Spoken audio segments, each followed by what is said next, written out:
warahmatullahi wabarakatuh.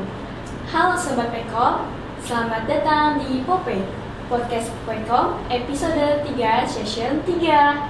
Sebelum lanjut, teman-teman jangan lupa untuk like, komen, subscribe, dan share ke teman-teman semua. Dan jangan lupa, boleh juga loh untuk nyalakan loncengnya supaya teman-teman tidak ketinggalan dengan episode podcast Pekom yang terbaru. Halo semuanya, perkenalkan saya Ina Siti Fatimah selaku host podcast pada kali ini. Pada episode kali ini kita akan membahas yang sering banget dibincangkan oleh masyarakat, terutama generasi Gen Z. Mana nih generasi Gen Z? Suaranya mana ya? Jangan lupa say hi di kolom komentar. Sebagai generasi Gen Z, kita harus peka tentang banyaknya informasi. Salah satunya, how manage your mental health in all situation. Kalau dari judulnya aja, udah ketebak kan ya kita mau bahas tentang apa yang ranahnya tertuju pada mental health. Biasanya generasi Z sering membahas hal ini di kehidupannya, seperti bergosip-gosip gitu ya. Di podcast episode kali ini, tentunya saya tidak sendiri untuk membahasnya. Di depan saya sudah ada salah satu dosen dan salah satu mahasiswa aktif, yaitu Ibu Eka dan Sri Komalasari. Halo Ibu Eka. Hai Kak Ina, saya sampainya Kak Ina ya? Iya. Oke, terima kasih Kak Ina. Hai Kamala. Halo Kak Ina. Kalau kata orang tak kenal maka tak sayang, jadi kita kenalan dulu nih. Sebelumnya, boleh tahu nggak nih kesibukan Ibu Eka pada usia saat ini seperti apa? Oke, terima kasih Kak Ina. Kamala, ya, karena saya sudah ibu-ibu ya, jadi saya harus didahulukan gitu ya Kak Ina ya. Baik Sobat Pope sekalian, Assalamualaikum warahmatullahi wabarakatuh. Semuanya salam kenal. Saya dengan Ibu Eka Heriani. Kebetulan saya juga adalah dosen dari program studi bimbingan dan konseling FKIP UHAMKA. Dan saya senang banget hari ini diundang untuk sharing bareng nih ya sama Hima Pendidikan Ekonomi di podcast session ketiga. Jadi kita berbicara tentang mental health seperti apa dan bagaimana, mungkin nanti kita akan diskusi panjang ya kebetulan. Nanti selama berapa jam nanti kita Kak? Selama kurang lebih 30 menit. Kurang lebih 30 menit ya, pengennya kalau berbicara mental health itu cukup panjang. Jadi kalau ditanya kesibukan, saya sibuknya sih ngajar, kemudian ya aktivitas sebagai ibu rumah tangga gitu ya, yang memang akan rentan sekali dengan yang namanya mental health. Mungkin itu dulu kali ya Kak perkenalannya.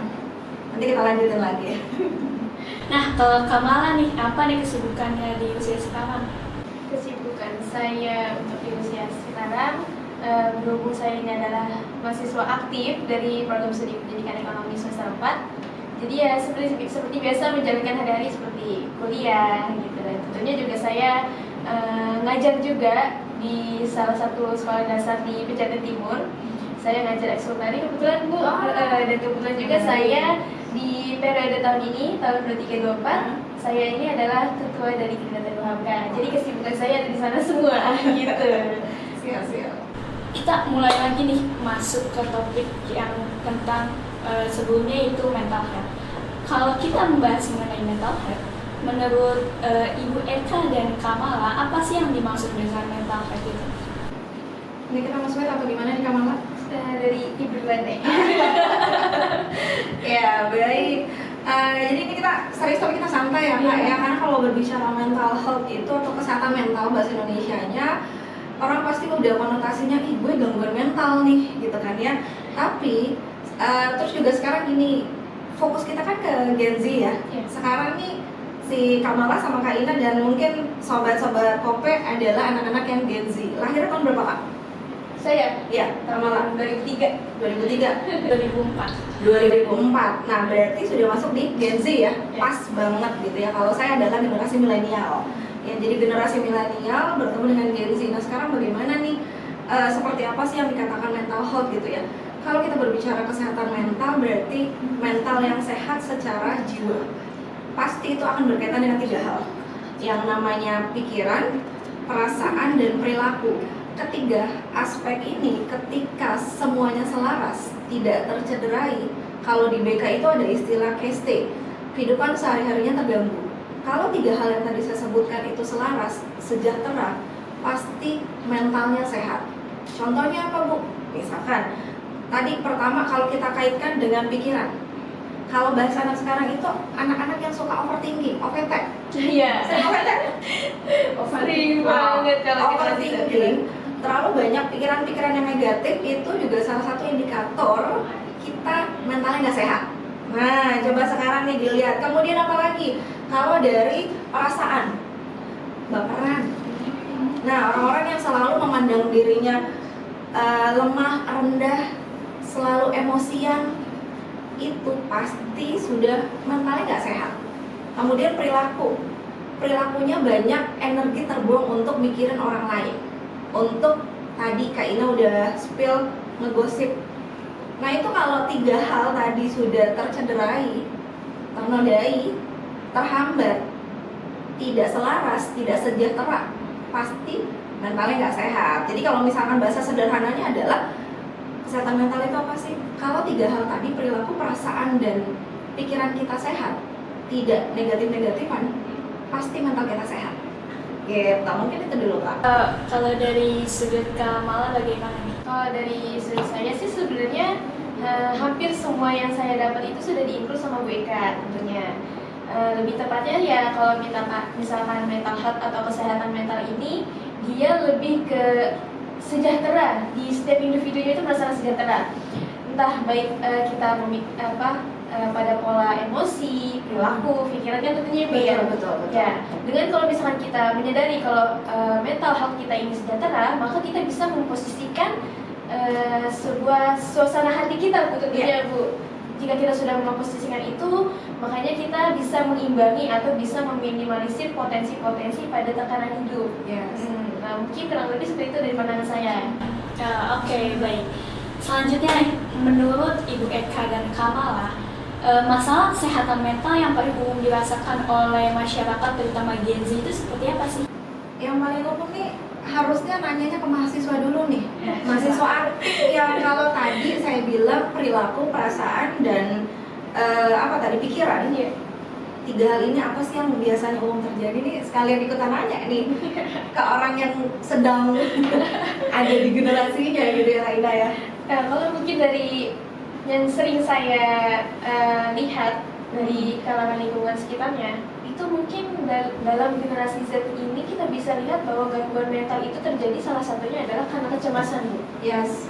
Nah itu sering banget terjadi. Jadi rasa kecemasan itu sering terjadi entah karena lingkungan, entah dari keluarga, entah dari mungkin si anak ini punya pasangan, tentunya, atau entah dari dia mengikuti hal-hal organisasi lainnya, itu benar-benar terjadi.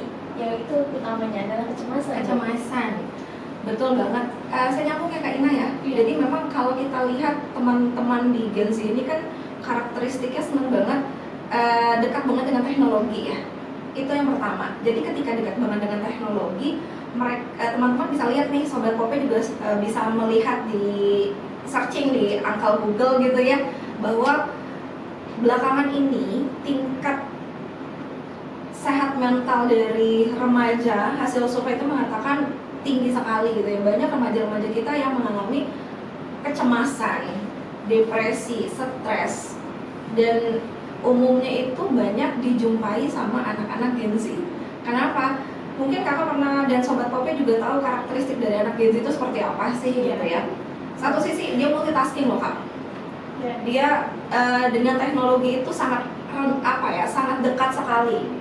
Kemudian tapi satu sisi ketika dia multitasking, dia tidak bisa mengontrol satu emosi. Tadi udah disampaikan tubuh emosian.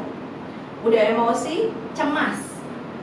Nah, kalau 2 hal itu, udahlah kita orang yang cemasan, kemudian emosian, dan itu terjadi sama anak-anak Gen Z. Udah gitu kalau dia cemas apa? Biasanya dia searching self diagnose. Aduh, kayaknya aku stres deh. Kayaknya aku depresi deh. Tapi harus dilihat dulu Kak, tingkatannya tuh sampai di mana. Jadi kalau misalkan di underline ya Sobat Pope, pikiran, perasaan, dan perilaku kita ada yang terganggu, walaupun ibaratnya hanya setitik, itu mental kita udah nggak sehat. Mahasiswa nih terlalu banyak bikin tugas, tuntutan dari dosen ya nggak sih? Yeah. Belum lagi kakak yang ikut organisasi, ketua di tari ya, Iya. UKM tari, itu pasti tuntutan banyak. Ketika waktunya sempit, tuntutan banyak, kira-kira yang terjadi apa? Stres. Mumet banget ya. Mumet Iya. itu kan salah satu indikasi kita udah stres tuh. Aduh, besok gimana ya? Aduh, nanti gimana ya? Nah, kalau kita udah stres, itu kita udah mentalnya nggak sehat. Jadi mental udah nggak sehat tuh kita stres. Stres juga nggak bisa langsung kita katakan stres berat gitu ya. Stresnya juga stres ringan dulu nih. Kalau boleh dibilang levelnya level 1 dulu nih, gitu kan. Tidur udah mulai nggak nyaman, pikiran udah mulai terganggu. Kemudian tingkatan stresnya kalau udah sampai stres berat, dia bisa mengarah kepada depresi kan. Kita lihat orang-orang yang depresi ketika tidak bertemu dengan ahli, tidak dibantu, dia akan menuju kepada gangguan kejiwaan atau kita kenal dengan namanya skizofrenia. Jadi kita perlu samakan persepsi dulu nih, orang yang sehat, orang yang mentalnya nggak sehat belum tentu, mohon maaf, orang gila, ODGJ. Tapi tingkatannya mana dulu nih, gitu. Kalau misalkan banyak tekanan di dalam kampus itu masih stres, oke, stresnya lihat dulu nih. Kalau boleh dikasih skala dari 1 sampai 10, dia masih ada di kategori mana, gitu. Jadi yang paling banyak kalau dikatakan itu adalah gangguan kecemasan, perilaku disorder juga. Jadi ansos dan lain sebagainya, banyak banget sebenarnya Kak. Tapi yang perlu di-underline untuk anak-anak Gen Z apalagi mahasiswa ya, kecemasan. Cemas nanti, aduh, gue bisa lulus nggak ya tepat waktu? Iya, betul. Tugas bisa diselesaikan nggak ya? Abis lulus nanti gue kemana ya? Gitu ya, gitu Kak. Jadi istilahnya tuh cemas ini benar-benar ada sangkut pautnya dengan si overthinking ini ya Bu ya. Betul banget. Ini OVTN nih, ibaratnya ini kita aja nih lagi podcast kayak gini, fokus kita mana-mana loh. Ini OVTN loh. Aduh, nanti gimana ya? Nanti gue bisa nggak ya? Nah itu. Tapi kalau misalkan kita sudah memanage pikiran kita dengan baik, saya yakin akan kita reduksi yang namanya kecemasan itu. Hilang bisa nggak Bu? Enggak. Cemas itu tetap ada, tapi kita bisa meminimalisir paling nggak gitu. Ya oke nih, baik nih. Menurut Ibu Eka dan Kamala, faktor-faktor dari terganggunya kesehatan mental itu seperti apa sih? Faktor-faktornya gitu awalnya. Tadi kan udah dibahas tentang kecemasan nih, atau ada faktor yang lain gitu. Kalau faktor ya, berbicara faktor biasanya tuh sering kita lihat dari dua hal ya Kak. Ada faktor internal, ada faktor eksternal. Nah sekarang dilihat dulu nih, seseorang yang mengalami mentalnya tidak sehat, anggaplah kita ambil kasusnya adalah dia cemas. Coba kita lihat dulu nih, cemasnya itu kategorinya apa nih Kak? Misalkan Kamala nih ditunjuk jadi ketua UKM tari. Awalnya cemas nggak Kak? Awalnya cemas karena kalau dipikir-pikir, waduh, belum dapat pengalaman apa nih sebagai ketua dari UKM gitu. Apalagi kan istilahnya kalau UKM ini kan besar ya Bu ya. Biasanya kan jadi ketua ya cuma ketua untuk misalnya jadi ketua dalam kelas atau dalam 17-an lain-lain Ya, dari betul. kelompok gitu. Dan ini bilang kamu harus jadi ketua UKM. Waduh, langsung wah pikiran kemana-mana. Iya. Gimana jadi caranya gitu. Faktor penyebabnya itu tadi, kalau dari internal adalah dari diri kita sendiri Kak. Misalkan kita punya pengalaman tidak menyenangkan yang sebelumnya nih, ada kondisi-kondisi traumatik ketika misal nih, kenapa kita bisa cemas yang berlebihan. Jadi kalau cemas sebenarnya kita semua cemas ya. Iya. Ini juga misalkan hari ini kita cemas ya. Mungkin sobat kopi bisa kita cemas, tapi kita bisa meminimalisir. Tapi biasanya kalau cemas itu ada nih faktor yang menentukan gitu. Kita lihat kalau misalkan dari faktor internal, misal dia ada pengalaman traumatik. Nah itu perlu pendampingan tuh, ketika ada pengalaman traumatik yang dulu pernah ditunjuk jadi ketua ternyata tidak berhasil, sehingga pengalaman itulah yang akhirnya ketika saya akan menjadi ketua, aduh kayaknya nggak bisa deh, aduh.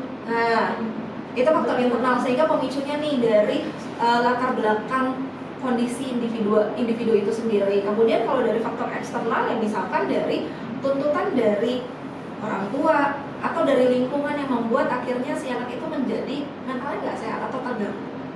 Jadi kalau kita lihat faktornya sebenarnya bisa dari dua hal, dan itu tadi kita nggak bisa bilang kalau oh ternyata faktornya itu karena genetik nih gitu.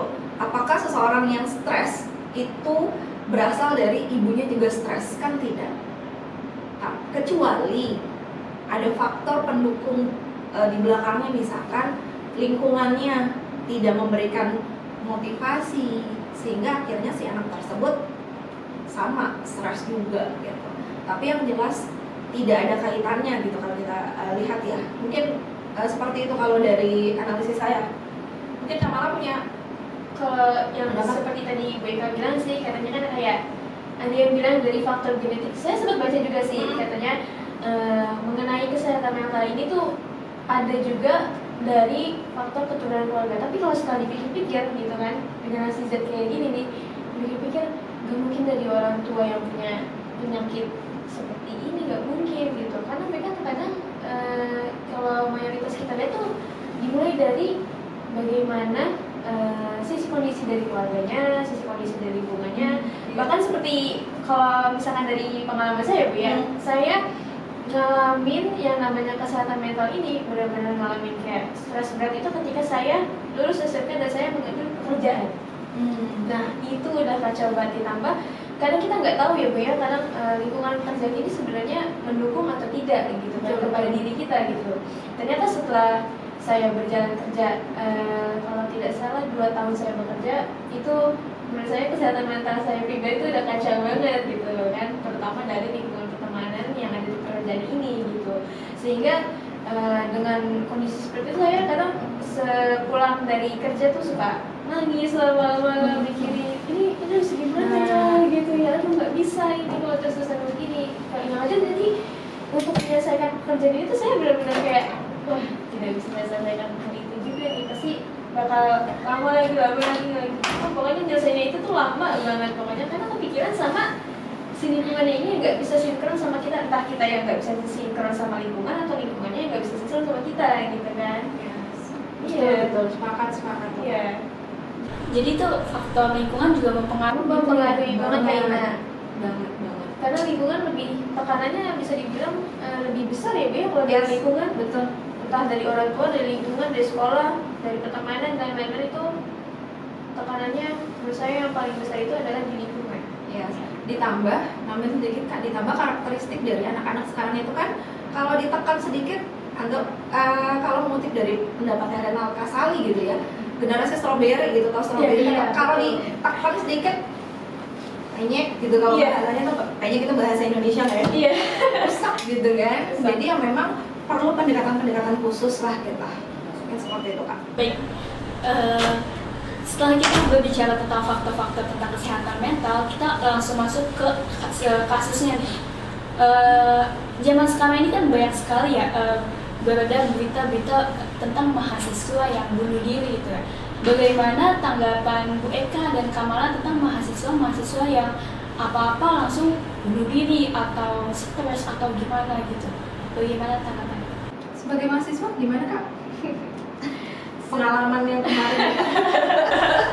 Apakah tanggapan itu mungkin terlalu berlebihan? Lebay banget sih gitu. Tapi kan mungkin di dalam diri dia sendiri juga kamu nggak merasakan sih jadi saya seperti apa gitu kan? Ya, ini saya sedikit mengutip nih ya dari data terbaru di tahun 2003 sebenarnya di kompas.com terdapat 2.112 kasus bunuh diri di Indonesia dalam 11 tahun terakhir dengan 985 kasus atau 46,63% diantaranya dilakukan oleh remaja. Berarti kan kalau remaja itu adalah anak-anak Gen Z dan mahasiswa tentunya. Banyak banget kasus bunuh diri. Jadi apakah mungkin nanti kita diskusi apakah bunuh diri itu jadi salah satu alternatif gitu ya ketika mahasiswa itu udah dalam pressure, mentalnya nggak sehat. Jadi kalau tadi Kak Ina nanya kasus bunuh diri ya, kita langsung aja kasus bunuh diri itu memang di kalangan mahasiswa sangat memprihatinkan.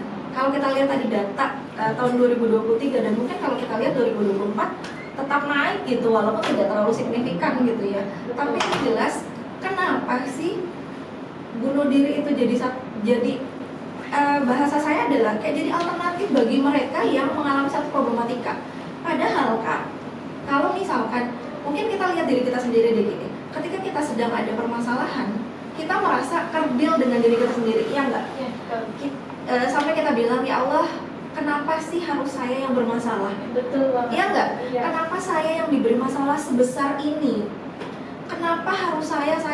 Akhirnya apa? Dia menarik diri dari lingkungan, dia tidak dekat dengan Tuhannya, dia tidak mau mengerjakan tugas-tugas, intinya dia selalu akhirnya menarik diri sampai ketika tidak ada tidak ada satu hal yang solusi gue gimana nih, akhirnya bunuh diri. Itu miris banget, tapi sebenarnya masih bisa kita bantu, ibaratnya masih bisa kita cari solusinya. Jadi kalau menurut saya sangat miris banget ketika seseorang ketika ada masalah lo bunuh diri. Harusnya kita berpikir bunuh diri itu bukan solusi. Kenapa? Karena setelah lo bunuh diri, lo bakal ninggalin masalah baru. Iya nggak? Iya. Bu, nggak kepikiran Bu kalau orang lagi dalam masalah itu, apalagi terganggu, itu nggak mikirin. Oke, berarti kan nanti mungkin kita masuk ke treatment ya. Apa yang harus dilakukan agar tidak terjadi itu? Tapi yang penting ketika kita sudah merasa tadi 3 poin tadi, 3 aspek yang di awal saya sebutkan, pikiran, perasaan, dan perilaku kita sudah mulai agak terganggu, lo harus sadar, oh gue sedang bermasalah. Ketika sedang bermasalah, harus bagaimana saya? Jadi jangan sampai mahasiswa tertekan sama dosennya gara-gara dosennya ngasih tugas kebanyakan, belum bayaran, pokoknya tuntutan dari lingkungan. Ya udahlah, saya mengakhiri hidup aja, putus cinta, nggak bisa move on, bunuh diri aja, menyayat-nyayat. Bahkan ada, saya pernah mendapatkan kasus ya, tapi kasusnya dari klien saya gitu ya. Dia tuh senang ketika punya masalah, dia menyayat-nyayat tangannya dia, kayak scan self harm. Dan dia senang ketika darah itu keluar. Bagi dia itu satu kepuasan. Nah kalau kayak gitu kan berarti perlu memang effort untuk menanganinya gitu. Jadi sebelum kita sampai ke sana, paling tidak pentingnya kesadaran diri dulu deh Kak. Jadi Sobat Pope, kalau ada masalah jangan langsung ambil alternatif gua bunuh diri aja deh. Karena bunuh diri itu bukan satu solusi. Kalau saya sih kayak gitu Kak. Cuman gimana ya? Setelah saya memasuki masa kuliah kali ya, Bu ya, dan mengetahui berita tersebut ada gitu. Setelah dipikir-pikir tuh kebanyakan mungkin dari sudut pandang lingkungan yang ada di saya kali ya. Jadi mereka itu bisa mengambil jalan untuk bunuh diri itu karena ketika mereka bercerita, mereka mencurahkan, mereka mengeluarkan semuanya, justru si lawan bicaranya ini menimpal balik si kehidupan lawan bicaranya gitu. Jadi kita kayak nggak dapat feedbacknya gitu Bu. Jadi waduh, sia-sia nih gue curhat gitu, nggak dapat jalan keluar, solusinya nggak ada, bikin tenang enggak gitu, malah makin beban juga, jadinya makin pikiran tuh benar-benar terpenjara, ujung-ujungnya jadi mentok di sana aja gitu Bu gitu. Jadi kan kayak bisa dibilang kayak mungkin salah satu yang saya tahu kenapa mereka bunuh diri ya, salah satunya adalah si lawan teman curhatnya ini yang belum tepat gitu. Karena kebanyakan mayoritas generasi kita gitu kayak ya udah malah menimbal balik gitu, nggak kasih feedback gitu. Misalnya emang gue lagi ada masalah nih, apaan, sibuk dengan handphone, padahal gue lagi masalah banget gitu ya. Terus ketika sudah dia ceritain masalahnya, ya elah gitu aja. Ya itu yang sering kayak gitu. Ya elah gitu aja, masa lo nggak bisa sih, masa elah gitu. Nah itulah yang tadi saya bilang pentingnya kesadaran ketika kita mendapati kondisi seperti itu. Paling tidak carilah orang yang memang benar-benar mumpuni untuk bisa membantu. Jadi kalau misalkan terkadang memang kita nggak menutup kemungkinan ya, orang terdekat kita juga terkadang malah menjerumuskan kita gitu ya. Tapi gitu ya, kita juga harus bisa berpikir jernih. Paling tidak kalau misalkan ketika kita sedang ada masalah, pikirkan bahwa pasti ada jalan keluarnya. Surat Al-Insyirah gitu ya. Di setiap kesulitan pasti ada kemudahan beriringan. Itu Allah udah menjanjikan banget. Jadi kalau kita udah sadar itu, makanya kenapa penting banget untuk selalu mendekatkan diri pada Allah. Setiap kesulitan pasti ada kemudahan. Bu, enak banget ngomongnya. Ya, tadi Kak Ida bilang gitu ya Kak Ida. Kamu nggak merasakan jadi saya itu seperti apa gitu? Kamu nggak merasakan jadi saya seperti apa? Iya. Ketika kamu sedang berbicara, saya bisa merasakan apa yang kamu rasakan. Makanya perlu orang yang ahli untuk bisa membantunya gitu. Jadi sekalian promote gitu ya. Jadi Sobat Pope atau Kaina gitu ya, Kamala, kalau ada teman yang sedang memang membutuhkan bantuan, bisa datang ke Lab BK. di gedung B lantai 3. Jadi nanti insya Allah ada teman-teman kami dari dosen BK yang bisa membantu. Paling tidak, kalau kita sedang bermasalah, paling tidak nih ya, ada orang yang mendengarkan. Itu penting banget. Karena kalau sudah didengarkan biasanya gue gak butuh solusi, tapi gue butuh didengar. Betul. Masalah sekarang adalah banyak orang yang gak mau dengerin. Iya gak sih? Karena terpengaruh sama handphone. Iya gitu. itu. Kita nggak menutup kemungkinan anak Gen Z sekarang itu lagi kuliah sama handphone, dengerin orang ngomong, megang handphone. Iya nggak sih? Iya. Iya, memang gitu ya. Kalau dulu zaman saya nggak bawa dompet, itu pusingnya setengah mati Kak. Tapi kalau sekarang nggak bawa dompet, kayak sekarang nih saya nggak bawa dompet hari ini. Hari ini saya nggak bawa dompet. Tapi nggak apa-apa, ada banking kan gitu. Sekarang apa-apa sudah ada solusinya gitu. Semuanya disimpan di digital ya. Nah, semua disimpan di digital gitu. Tapi tidak sesimpel itu ketika kita berbicara mental health sebenarnya. Tapi juga tidak serumit ketika memang kita mengalami kondisi mental yang tidak sehat. Semua bisa diatasi. Yang penting kita sadar diri kita sedang bermasalah dan ingin dibantu. Biasanya kalau orang yang sedang bermasalah, ibarat nih, kalau orang jerawatan, bagi orang yang nggak pernah jerawatan, nimbul satu jerawat, masalah nggak? Masalah banget sih itu. Heboh. Terus apa yang dilakukan biasanya Kak Ina? Biasanya kayak, aduh gimana ya? Nanya-nanya ke yang lain. Biasanya lu kalau jerawatan makanya apa? Nah, gimana caranya kita menutupi, gimana caranya saya menghilangkan itu, 1000 cara saya lakukan. Tapi bagi orang lain, oh nggak apa-apa, jerawat sebagai pemanis, ya nggak sih Sobat Pope? Jerawat sebagai pemanis, nah itu juga. Jadi kita harus mengubah mindset kita ketika kita sedang ada masalah. Oh nggak apa-apa, semua bisa diatasi. Tenang, sabar, santai, dan ikhlas untuk menjalaninya. Sebenarnya itu kunci sih kan. Gampang. Yang penting jalani, nggak usah dipikirin dulu kita OVT-an. Jadinya anak-anak Gen Z itu kan OVT-an yang gue enak banget ngomongnya.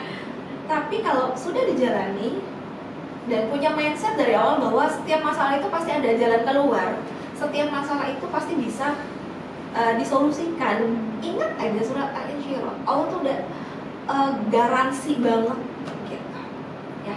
Nah terus juga kayaknya nih aku izin menanggapi dari BK yang mengenai self harm nih ya. Nah kebetulan jadi kayak kalau untuk teman-teman yang melakukan self harm kan kayak gini BK, mereka nyayitin tangan lah, mereka pukul kepala lah, mereka ngapain lah, ngelakuin apa sampai keluar darah.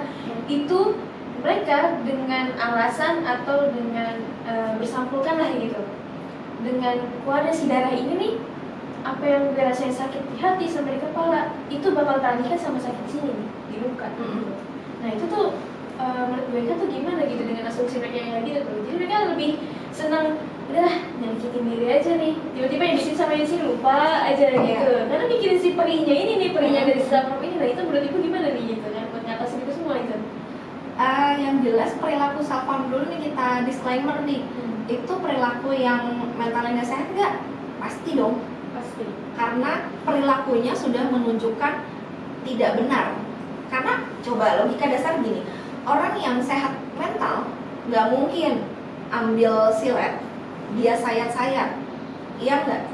Pasti orang sehat yang akalnya sehat, ngapain sih gue nyayat-nyayat? Ngapain sih sampai berdarah-darah?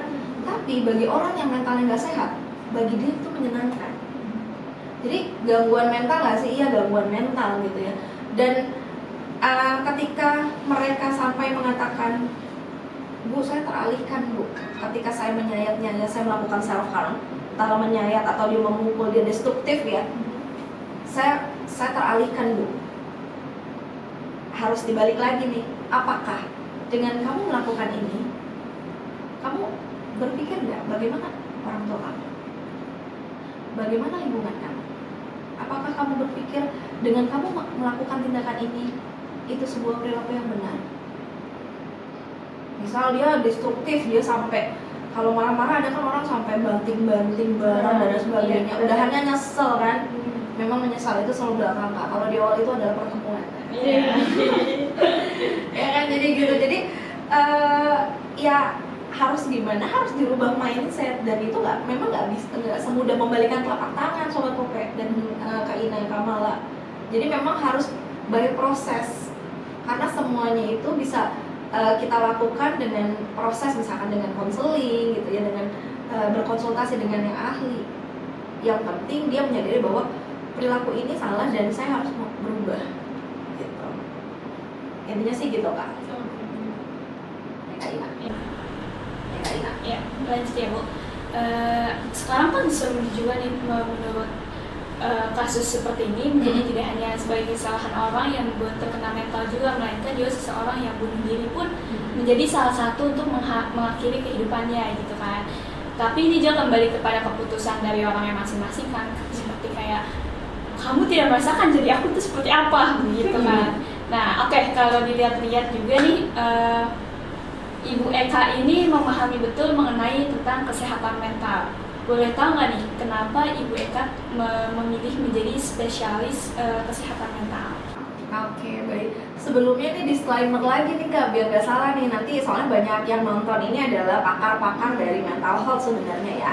Jadi Sobat Pope, karena kebetulan kami di Bimbingan dan Konseling FKIPU Hamka ini ada mata kuliah yang mendalami berkaitan dengan kesehatan mental.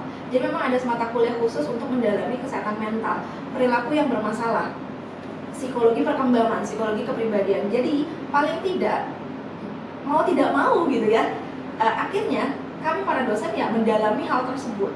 Tapi memang kepakaran kami tidak mengarah kepada seseorang yang sudah mengalami depresi kemudian sampai skizofrenia. Jadi paling tidak kami memahami bahwa seseorang yang mentalnya bermasalah adalah dari aspek ketiga tadi gitu. Kemudian ketika sudah bermasalah masih dalam kategori dia bisa diajak berkomunikasi, itu masih dalam ranah kami. Jadi kalau dikatakan kenapa memilih, saya tidak memilih gitu ya. Jadi saya sudah, kalau bahasa anak sekarang itu sudah terjebak. Kalau sudah terjebak akhirnya saya mendalami. Jadi memang sebenarnya ketika ada di sini jadi senang mendalami ya, melihat bagaimana karakteristik, kemudian sehat mental itu yang seperti apa. Jadi ini penting banget sebenarnya, bukan hanya untuk mahasiswa BK, tapi paling tidak teman-teman dan Sobat Pope gitu ya, penting memahami paling tidak diri kita sendiri. Analisis dulu dari 3 hal tadi, sehat gak sih kita mentalnya. Jadi sebenarnya saya senang banget diajak diskusi ya, sharing bareng di sini, karena ini modal untuk teman-teman di kedepannya gitu ya, untuk bisa memahami. Jadi paling tidak akhirnya teman-teman juga nanti akan mendalami dengan sendirinya gitu. Jadi kalau dikatakan memilih di bidang spesialis kesehatan mental, tidak. Kalau saya spesialisasinya adalah konseling, bimbingan dan konseling, tapi memang kami mendalami hal itu gitu Kak. Baik. Kalau tadi kan kita membahas kesehatan mental di masyarakat, sekarang kita membahas kesehatan mental di bidang pendidikan nih. Menurut Ibu Eka dan Kamala, apakah pendidikan juga memiliki pengaruh terhadap kesehatan mental? Seperti contohnya kan banyak dosen memberikan banyak tugas, itu berpengaruh juga gitu, atau banyak tekanan-tekanan di kampus gitu. Saya bertanya ke pelaku dulu nih sebenarnya. Duh, saya pelakunya lagi ya. Disclaimer dulu, paling tidak nanti dari sudut pandang mahasiswa itu bagaimana dan dari sudut pandang dosen. Jadi biar objektif nih nanti gitu ya. Silakan Kak. Kalau mungkin dalam kasus pendidikan ya, kalau dalam kasus pendidikan bisa dikatakan sebenarnya pendidikan itu tidak ke kasus itu, tapi pertemanan dalam pendidikan inilah yang memasuki kasus dengan kesehatan mental ini Bu. Karena istilahnya gini deh, kalau misalkan kita menjadi mahasiswa baru nih, ketemu dengan teman-teman yang baru gitu kan ya, alangkah baiknya tuh kita benar-benar harus memperhatikan satu persatu, mengenali sampai lebih dalam lagi tuh orangnya gimana gitu. Karena kalau misalkan kita tidak istilahnya kita tidak mengenali satu persatu pertemanan ini nih, jadinya kita kayak bingung aja gitu untuk memilih kita harus bertugas sama siapa nih. Soalnya si dia anaknya kayak gini. Coba kalau gerak ke sana, waduh kalau beranjak ke sana dia kan gini. Terus ujung-ujungnya, aduh, jadi kayak memberat aja gitu di diri gitu kan, di dalam lingkungan pendidikan dapat pertemanan yang tidak sefrekuensi gitu kan, untuk menyelesaikan tugasnya pun ya seperti yang tadi dibilang, menyelesaikan tugas pun jadinya lama gitu, ujungnya jadinya kita yang ngalamin stresnya itu sendirian Bu gitu kan, mengalami stres itu sendirian, dan juga merasa aduh terbebani banget nih, karena istilah kata gitu kayak alangkah baiknya memang berteman itu harus yang bersama yang harum-harum lah gitu, jangan yang bau-bau gitu, karena kata harum ini akan ikut menyertai ke tubuh gitu, harumnya juga sama gitu. Makanya mungkin yang jadi masalah utamanya itu dalam pendidikannya itu adalah lingkungan pertemanannya Bu, karena kita salah masuk dikit udah ambil gitu, entah si temannya yang bermuka dua, entah si temannya ini yang manipulatif gitu, entah si temannya yang mukanya baik, hatinya baik, bicaranya baik, padahal di belakang kayak gimana kita. Jadinya ntar pas kita tahu, wah padahal dia udah kita tolongin nih dalam masalah tugas, dalam masalah apa, gimana di luar gitu, ternyata dia di belakang kayak gini. Nah itu yang menjadi salah satu faktor mengganggu kesehatan mental itu dalam lingkungan pendidikan, itu dalam pertemanan ya Bu gitu. Kalau menurut pandangan saya gitu ya. Siswa ya? Iya. Oke. Ya, kalau saya seperti ini. Jadi ini kan dari sudut pandang dosen gitu ya, dari sudut pandang dosen. Tapi kalau kita lihat beberapa penelitian juga banyak mengatakan bahwa ternyata stres akademik, ya kalau pendidikan itu kan sebenarnya cakupannya luas ya Kak Ina ya, Sobat Pope. Stres akademik itu bagian dari pendidikan ini kan sebenarnya di lingkungan kampus nih gitu ya. Banyak penelitian yang mengarah kepada tingkat stres akademik mahasiswa, dan itu banyak banget. Jadi mahasiswa BK beberapa kali juga meneliti berkaitan dengan bagaimana sih seberapa stres akademik si mahasiswa tingkat akhir dalam menjalani skripsi. Coba dibayangkan, satu tuntutan dari segi akademik, saya harus lulus tepat waktu. Kalau semester 4, sekarang tahun 2024, lulusnya tahun berapa Kak? Tahun 2026. 2026. Secara aturan kalau lulus tepat waktu berarti 2026 nih Sobat Pope yang baru semester 4 nih. Kita doakan yang mudah-mudahan lancar nih.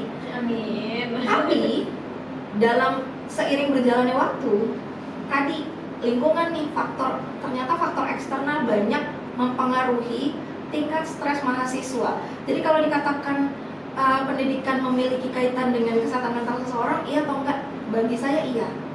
Tapi dilihat dari mana? Dari stres akademiknya. Misal, ini memang tidak semua mahasiswa begini, tapi kecenderungan mahasiswa tingkat akhir, mahasiswa yang sudah masuk semester 5. Kalau dulu ketika saya S1 di tahun 2002 ya, saya masuk kuliah S1 tahun 2002, lulus 2006.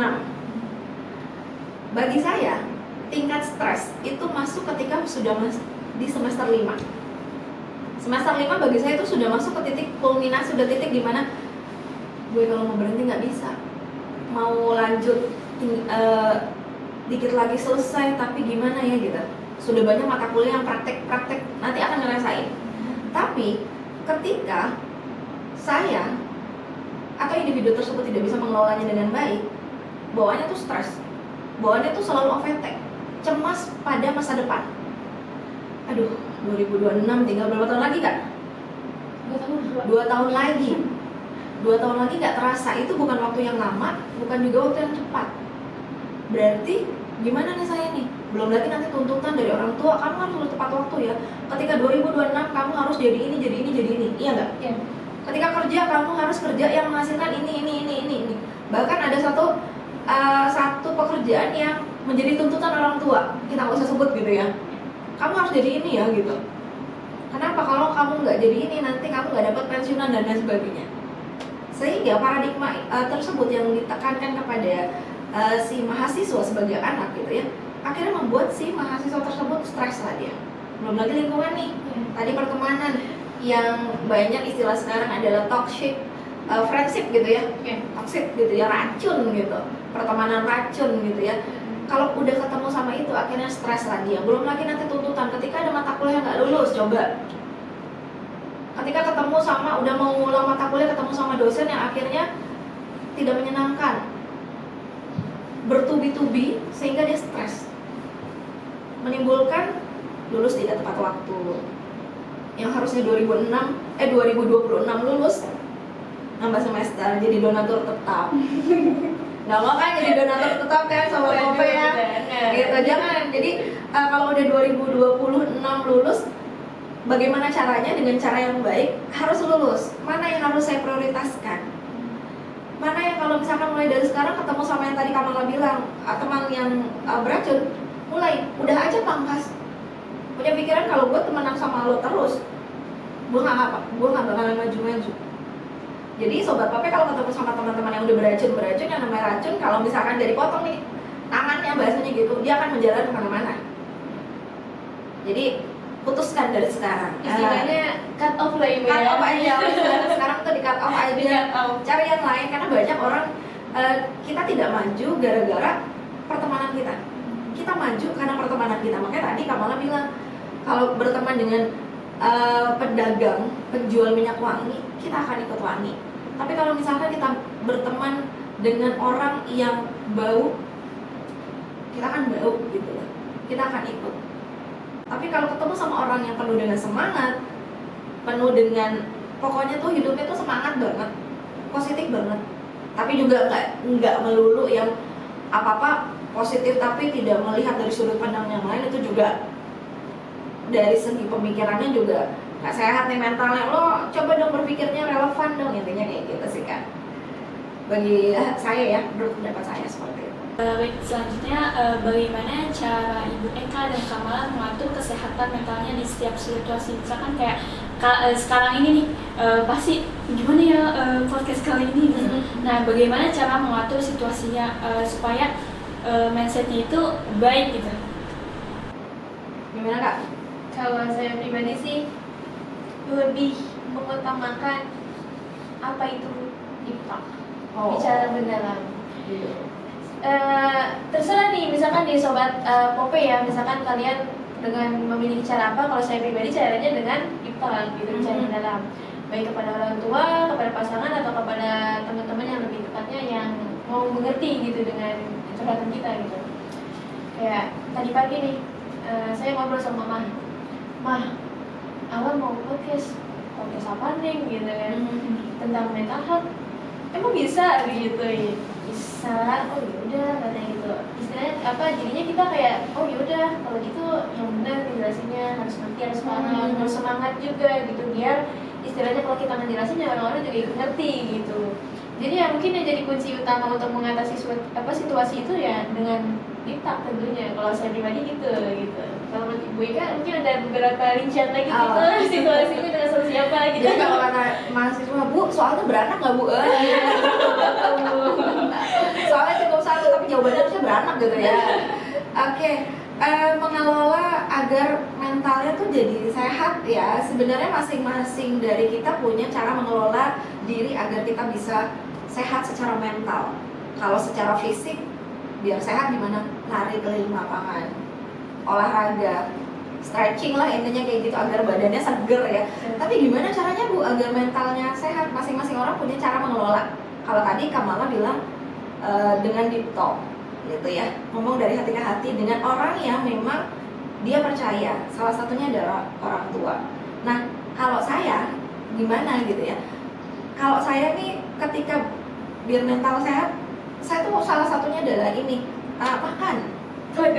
Ya, jadi Sobat Pope, lagi-lagi saya katakan ya, setiap orang itu punya cara mengelola mentalnya agar sehat. Tapi paling tidak gini, sebelum kita lanjut ke makan gitu ya, paling tidak gini, ketika bangun pagi, ya, bangun pagi itu adalah poin dimana menentukan ke depan. Start awalnya adalah ketika kita bangun pagi Sobat Pope. Ketika kita bangun pagi, pastinya kita berdoa dan bersyukur kepada Allah bahwa kita masih diberikan hidup. Nah, mulai itu dari situ kita tanamkan kalimat-kalimat afirmasi yang positif. Terima kasih ya Allah, misalkan kalimat singkat aja, terima kasih ya Allah sudah memberikan saya sehat. Mudah-mudahan hari ini berjalan dengan lancar, semua akan baik-baik aja. Baru tuh kita beraktivitas.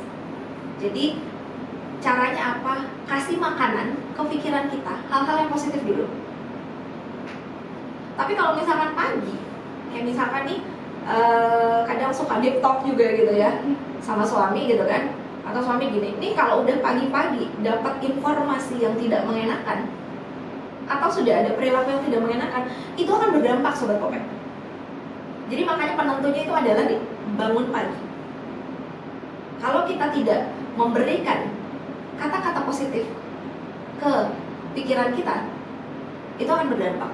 Karena ketika kita sudah menanamkan hal-hal yang positif pada pikiran kita, itu secara tidak langsung otak kita akan mengirim sinyal-sinyal ke perilaku kita. Jadi kalau misalnya kita selalu positif, oke, setiap ketemu orang kita senyum. Jadi cara berikutnya adalah dengan senyum. Karena gini, di BK itu ada satu mata kuliah dan pertemuan yang mengajarkan bagaimana caranya senyum positif, Kak. Jadi ternyata senyum juga mempengaruhi. Ketika orang tidak bisa senyum secara positif, itu akan berdampak kepada kondisi psikologisnya. Jadi kalau senyum itu bukan senyum yang, tapi kan senyum kiri kanan nih. Jadi kalau senyum, coba mungkin Kak Mala sama Kak Ina gitu ya. Kalau kita senyum tuh kayak ada yang narik pipi kita. Namanya ini ada otot zigomatik, Kak. Jadi kalau senyum itu kiri kanan tuh harus simetris. Tarik sehingga kita merasakan ada yang menarik pada pipi kita. Itu namanya otot zigomatik. Nah, ketika kita senyum, aliran darah kita akan memberikan oksigen. Jadi orang yang senyum, makanya kenapa kalau kita lihat orang senyum tuh enak banget ya, sejuk banget ya, dibandingkan orang yang nggak senyum. Ih, mades banget, masa depannya suram banget tuh. Iya nggak sih? Ih, nggak enak banget tuh dilihat. Tapi kalau misalnya kita senyum, makanya ada istilah di kita gini, kamu mau senyum dulu baru bahagia, atau bahagia dulu baru senyum? Ayo.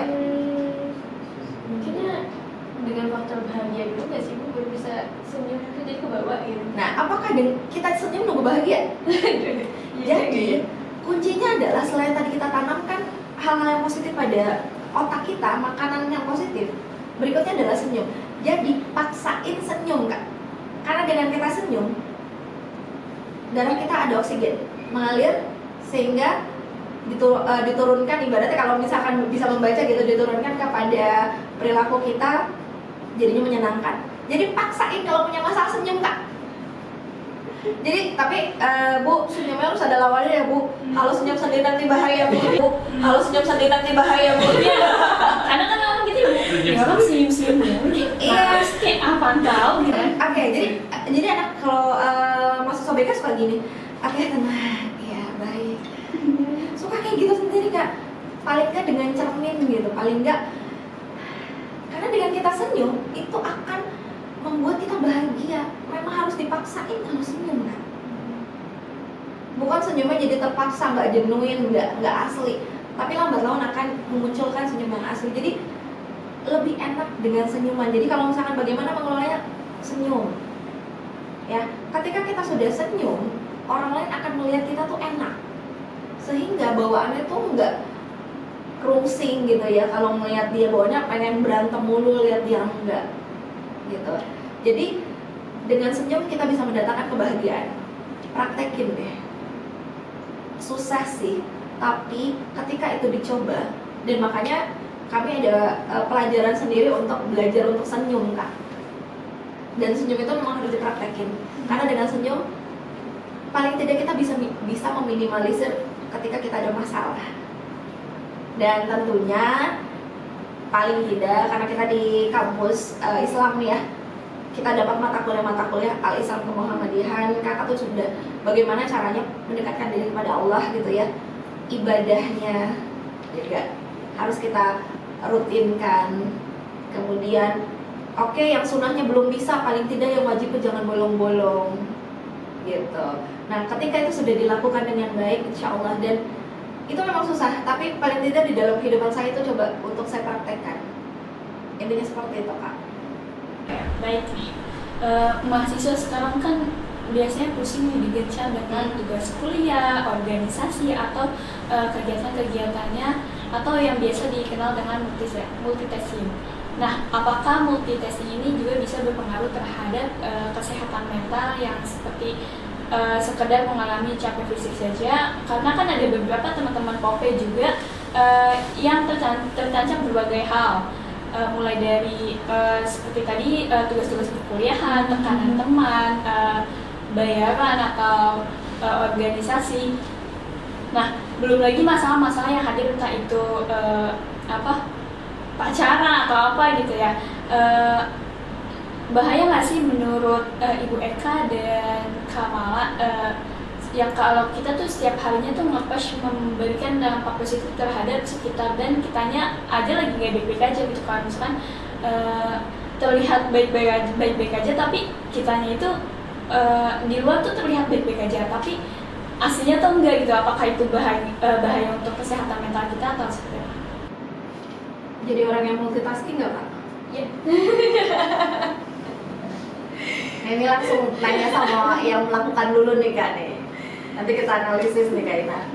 Jadi kalau menurut saya ini mengenai multitasking itu ada positifnya sih. Ada positifnya. Saya ngambil oke. positifnya. Sepakat. Positifnya apa dulu nih, Kak? Jadi ketika kita mengalami stres pada perkuliahan, pada pekerjaannya dan lain-lain lah mungkin gitu. Sedangkan kita di sisi lain punya kegiatan nih, entah kegiatan untuk mengembangkan prestasi, hobi dan lain-lain gitu. Jadi ketika multitasking ini kita gunakan gitu kan, dengan adanya timbul masalah di dalam satu sisi ini, kita bisa melampiasin lah ini istilahnya, bisa melampiasin ke sisi yang keduanya ini gitu. Jadi dengan kita sudah melampiaskan ke sisi yang kedua, kita sudah keluarkan dengan entah kita seperti yang kayak misalkan saya nari nih, aduh saya capek banget ini udah stres gitu kan sama tugas-tugas kuliah atau gimana gitu, capek banget mikirin itu, udah saya ikut latihan aja dulu nih buat ngeluarin semuanya. Jadi pas udah ketemu dengan tarian yang hobi yang dimana kita senang dengan hobi tersebut gitu kan, jadi kayak ya sudah, dengan yang tadi itu bukan dilupakan ya Bu, cuman lebih diminimalisir atau enggak lebih ke arah rehatnya dulu lah gitu. Jadi dengan kita ngambil kayak latihan terus gitu, ketemu dengan yang lain, menari, apalagi kan menari kan salah satu tempat untuk mengungkapkan ekspresi manusia Bu, gitu, melalui gerakan gitu kan. Dan salah satunya seperti itu kan senyum gitu, harus senyum gitu.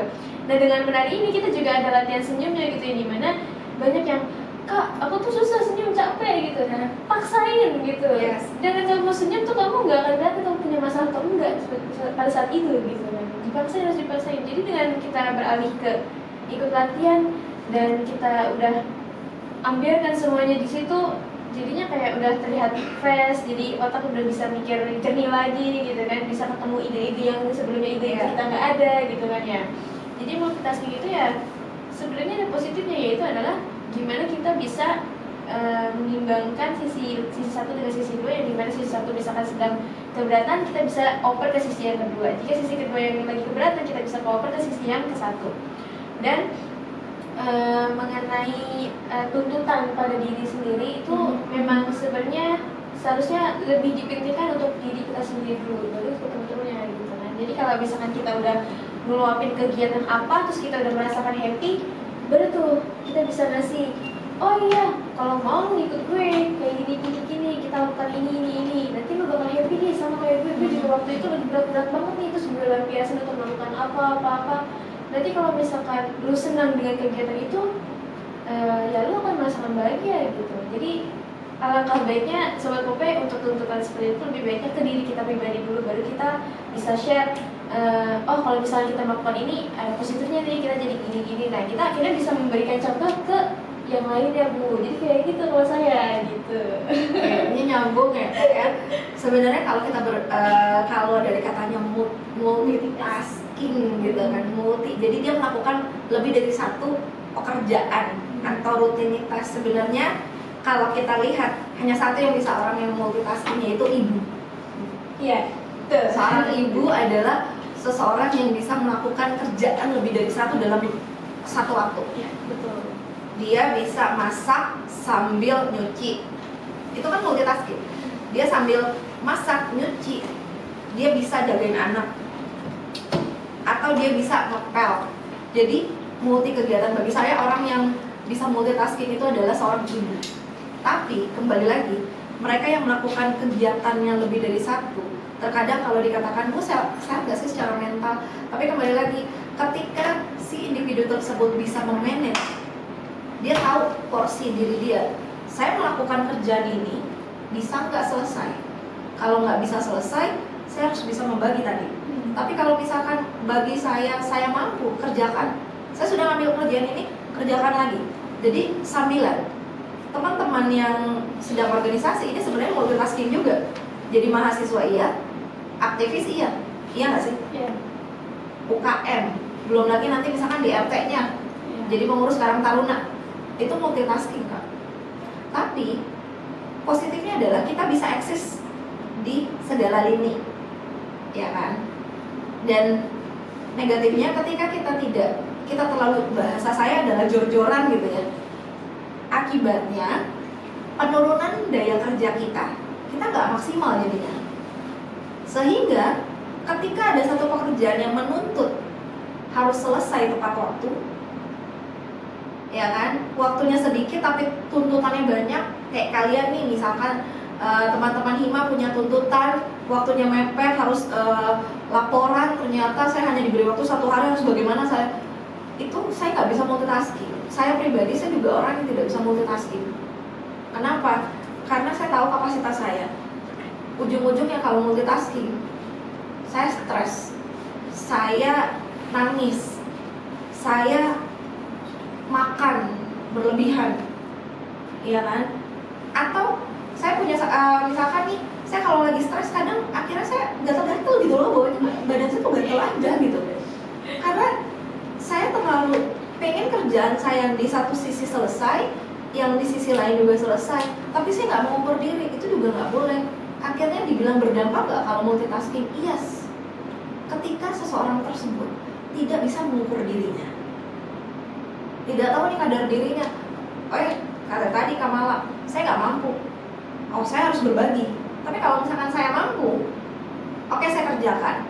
Jadi paling tidak teman-teman, sobat Pope ya, harus tahu tentang dirinya, kelebihan dan kekurangan dirinya apa. Jadi kalau misalnya udah tahu tentang diri sobat Pope masing-masing, multitasking dah bahasanya. Karena saya mampu bisa mengerjakan pekerjaan, tuntutan misalkan dapat 2 kerjaan, saya bisa ngerjain. Terus saya dapat kerjaan lagi, saya bisa ngerjain, karena saya bisa mengukur diri saya. Mungkin itu Kak. Lanjut untuk dari pertanyaan mahasiswa pendidikan ekonomi semester 4 dari Kak Fadil nih. Kata Kak Fadil, bagaimana menurut Ibu Eka dan Kamala, apakah melukai diri sendiri seperti menyeret tangan, mencabuti helaian rambut menjadi salah satu gangguan mental? Pertanyaan dari Kak Fadil. Kalau dibilang tadi, makasih Kak Fadil ya. Kalau dibilang termasuk gangguan mental atau tidak, yes, dia termasuk. Karena perilakunya sudah bermasalah nih. Karena ya tadi kita udah bahas ya Kak ya, orang normal menyayat-nyayat tangan itu pasti dia mikir nggak bener. Tapi karena ini pikirannya lagi terganggu, menyayat tangan bukan masalah besar, bagi dia malah satu kesenangan. Jadi termasuk mental yang terganggu nggak? Yes, betul banget Kak Fadil. Dan kalau misalkan ada perilaku itu muncul dan itu adalah lingkungan sendiri atau diri sendiri, paling tidak cari orang yang bisa membantu. Memang itu ibaratnya 911 lah ya. Iya. Butuh bantuan banget ya Kak ya. Dan aku juga sempat dengar juga Bu, katanya kalian kalau mau curhat sama orang yang lebih tepat, katanya harus curhat sama orang yang bisa dengan psikologis gitu ya gitu. Yes. Karena orang-orang yang mampu dalam psikologis itu ketika kita berbicara, dia bisa mengasih 2 sisi Bu. Betul. Entah sisi positifnya atau sisi negatifnya atau sisi pandang yang kayak kita pikir udah begini, gue nggak mau gini. Tapi kalau lu begini, lu bakal begini gitu, makanya lu begini gitu. Yes. Jadi lebih tepatnya saran aja ya Bu ya. Yeah. Kalau mau curhat katanya sama anak psikologi aja katanya gitu. Cari yang ahli. Jadi kalau Jadi yang ahli gitu ya. yang memahami psikologis orang. Jadi kalau ini lagi-lagi promote ya, kalau di FKIP Hamka itu ada di jurusan bimbingan dan konseling. Gitu sih Kak. Baik, sudah banyak nih teman-teman yang kita dapat dari sharing-sharing podcast kali ini untuk seputar kesehatan mental. Boleh dong dari Ibu Eka dan Kak Amala untuk tips dan motivasi agar kita sebagai generasi Z untuk bisa mengatur mentalnya di setiap situasi. Apalagi kita kan makhluk hidup yang memiliki perasaan juga kayak baper gitu. Bagaimana tips dan motivasinya gitu untuk sahabat-sahabat Popeye? Oke, silakan. Tipsnya dari kalangan Gen Z dulu nih. Seperti yang tadi saya bilang di awal, bahwa solusi yang pertama itu orang beda-beda, tapi yang menjadi solusi kuat itu adalah deep talk, yang dimana pasti kalian dengan deep talk itu kan pasti akan mengeluarkanlah semuanya gitu kan ya. Deep talk dan cari benar-benar orang yang terpercaya gitu. Tapi ketika kalian tidak menemukan hal itu, maka sebagai opsi yang kedua, kalian harus mencari kegiatan yang istilahnya itu sesuai dengan keinginan kalian atau dengan hobi kalian gitu. Kalau misalkan saya nih kayak, aduh capek udah gak ada yang benerin, dan saya cuma satu kenapa makan seblak. Jadi dengan makan seblak ini kayak saya mikir, aduh ini seblak kayaknya segar, pas dimakan cuman udah mikirin kayak segernya itu segar, panas, asin gitu, gurih gimana gitu ya Bu. Jadi dengan kayak entah istilah dari kalian bisa yang suka makan atau misalkan suka shopping atau apa gitu, apapun itu yang menjadi kesenangan kalian, lakukan saja nggak apa-apa. Jadi itu untuk tips dari saya. Oke. Atau dari Ibu Eka? Oke, baik. Ini udah hampir di penghujung ya Kak ya. Jadi untuk Kak Ina, Kamala, dan Sobat Popeye semuanya, ketika kita berbicara kesehatan mental itu memang tidak pernah habis gitu ya.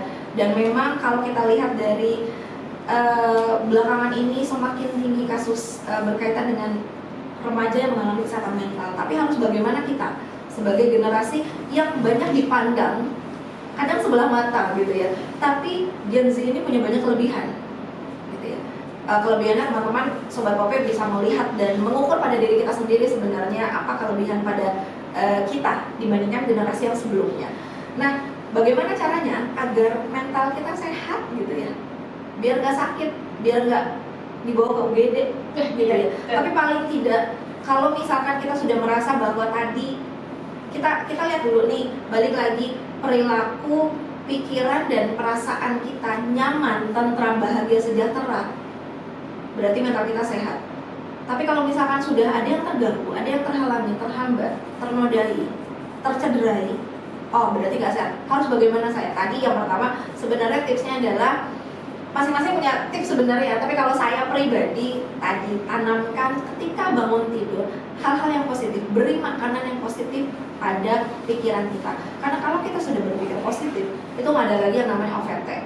Walaupun sebenarnya overthinking itu pasti ada ya Kak ya, tapi kita bisa meminimalisir dengan cara kita memberikan makanan yang sehat untuk pikiran kita. Itu yang pertama. Kemudian jangan lupa senyum. Jadi kalau senyum itu susah tapi harus dipaksa, karena dengan kita tersenyum kita akan bahagia Kak. Orang akan bahagia ngeliat kita. Yang tadinya mungkin mau ngajak berantem, yang tadinya mau marah-marah, karena ngeliat mukanya seneng, jadi deh gitu. Dan yang ketiga, sadarilah bahwa kalau memang diri kita sedang bermasalah, kalau diri kita sedang bermasalah, berarti kita harus cari orang yang ahli untuk bisa membantu ketika memang kita sudah tidak mampu. Terakhir, jangan lupa, jangan hanya ketika sedang susah nyari-nyari Allah. Ya Allah, kenapa sih harus saya? Ya Allah, sholat sholat sunnahnya nggak ketinggalan, tapi giliran senang itu Allah ditinggalin. Nah, jadi jangan lupa Sobat Popeye sekalian, paling yang akhir banget itu adalah selalu mendekatkan diri pada Allah. Simple, tapi memang itu kadang sulit untuk kita lakukan. Tapi saya yakin ketika itu sudah dilakukan, yang namanya kesehatan mental kita bisa terjaga dengan baik. Mungkin itu dari saya Kak Ina.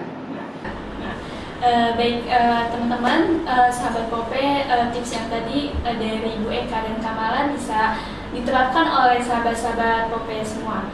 Saya rasa cukup. Terima kasih kepada Ibu Eka dan Kamala. Sekian dari saya. Ina Siti Fatimah selaku host podcast Pekom pada kali ini. Maaf apabila ada kata-kata kesalahan dari host dan narasumber kita pada kali ini. Oh ya, bagi sobat Pekom yang lagi nonton podcast ini, jangan lupa follow akun Instagram kami atau follow akun sosial media kami di bawah ini. Dan jangan lupa buat kalian para mahasiswa baru langsung saja dan gak perlu ragu untuk masuk pendidikan ekonomi FK Uhamka. Terima kasih kepada Ibu Eka dan Kak Mala. Terima kasih kepada sahabat Pope yang telah menonton podcast kali ini. Sampai jumpa di podcast Pekom selanjutnya.